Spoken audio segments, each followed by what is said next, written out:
Assalamualaikum warahmatullahi wabarakatuh. Perkenalkan, nama saya Wika Halusni, NIM 230504606162. Di sini saya akan menjelaskan tokoh pemimpin Joko Widodo. Nah, sudah tidak asing lagi kan dengan nama Joko Widodo karena beliau merupakan presiden ke-7 di Indonesia. Nah, bagaimana sih masa kepemimpinan beliau saat menjabat di Indonesia? Mari kita simak videonya. Pertama, saya akan menjelaskan biografi Joko Widodo. Insinyur Haji Joko Widodo merupakan presiden Indonesia periode 2019 sampai 2024. Beliau lahir pada tanggal 21 Juni 1961. Beliau merupakan putra dari pasangan Noto Miharjo dan Sujiatmi. Beliau merupakan anak sulung dan putra satu-satunya dari 4 bersaudara. Beliau menikah dengan Iriana di Surakarta pada tanggal 24 Desember 1986 dan dikarunia anak 3, yaitu Gibran Rakabuming Raka, Kahiyang Ayu, dan Kaisang Pangarep. Joko Widodo mengenyam pendidikan dasar hingga pendidikan tinggi di tanah kelahirannya, yaitu Indonesia. Jokowi mengawali pendidikan dasar yaitu SD Negeri 3 Tirtoyoso. Setelah lulus SD, beliau melanjutkan pendidikannya di SMP Negeri 1 Surakarta. Setelah itu, beliau melanjutkan pendidikannya di SMA Negeri 6 Surakarta. Setelah itu, beliau melanjutkan perguruan tinggi di Universitas Gadjah Mada Fakultas Kehutanan.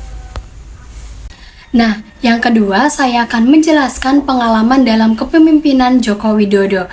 Joko Widodo memulai keterlibatan politiknya pada tahun 2005 saat ia menjadi wali kota Solo, Jawa Tengah. Sebagai wali kota, ia dikenal karena gaya kepemimpinannya yang sederhana, keberpihakan kepada rakyat kecil, dan keberhasilannya dalam membangun infrastruktur dan meningkatkan kualitas hidup warga kota Solo.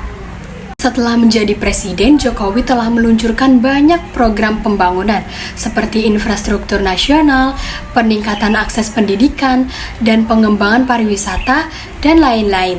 Selanjutnya, yang ketiga yaitu ada prestasi atau penghargaan yang didapat oleh Presiden Joko Widodo. Nah, Presiden Joko Widodo telah meraih berbagai prestasi atau penghargaan selama masa kepemimpinannya. Di antaranya yaitu yang pertama yaitu penghargaan dalam penanganan inflasi. Yang kedua yaitu ada penghargaan dalam pembangunan infrastruktur. Jokowi juga menerima berbagai penghargaan lain. Nah, yang keempat yaitu ada gaya kepemimpinan Joko Widodo. Nah, apa aja sih gaya kepemimpinan Joko Widodo? Jokowi juga dikenal dengan sosok pemimpin yang mempunyai berbagai macam gaya kepemimpinan yang beragam.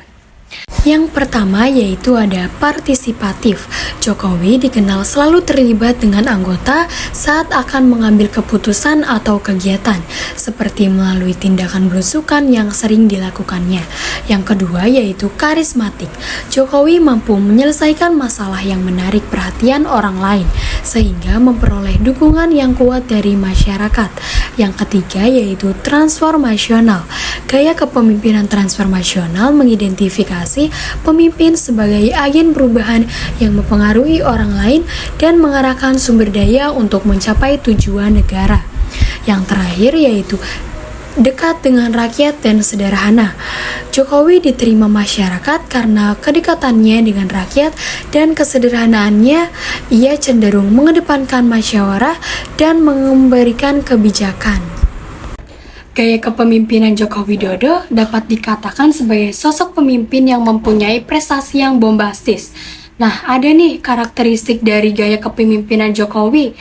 Yang pertama yaitu mementingkan kepentingan masyarakat, yang kedua yaitu pengaruh positif dari Bapak Jokowi, dan yang ketiga yaitu pengembangan infrastruktur, baik infrastruktur jalan dan lain-lain. Yang keempat yaitu pengelolaan ekonomi, dan yang kelima yaitu pemanfaatan teknologi, dan yang keenam yaitu koordinasi yang mendukung. Nah, yang kelima yaitu apa sih motivasi saya? Kenapa saya memilih Presiden Jokowi sebagai objek landasan saya? Saya memilih Presiden Jokowi sebagai objek landasan saya karena Presiden Jokowi merupakan presiden yang merakyat dan karismatik. Presiden Jokowi juga menjadi tokoh masyarakat yang saya teladani karena dari cara dia berjuang dari awal sampai akhir, dari dia menjadi seseorang yang rakyat biasa menjadi seorang presiden yang luar biasa. Nah, kesimpulan yang dapat kita ambil dari penjelasan saya yaitu menjadi pemimpin tidaklah mudah. Kita harus berusaha semaksimal mungkin agar dapat mencapai tujuan yang kita tuju. Nah, mungkin itu saja yang bisa saya sampaikan. Kurang lebihnya mohon maaf. Wassalamualaikum warahmatullahi wabarakatuh.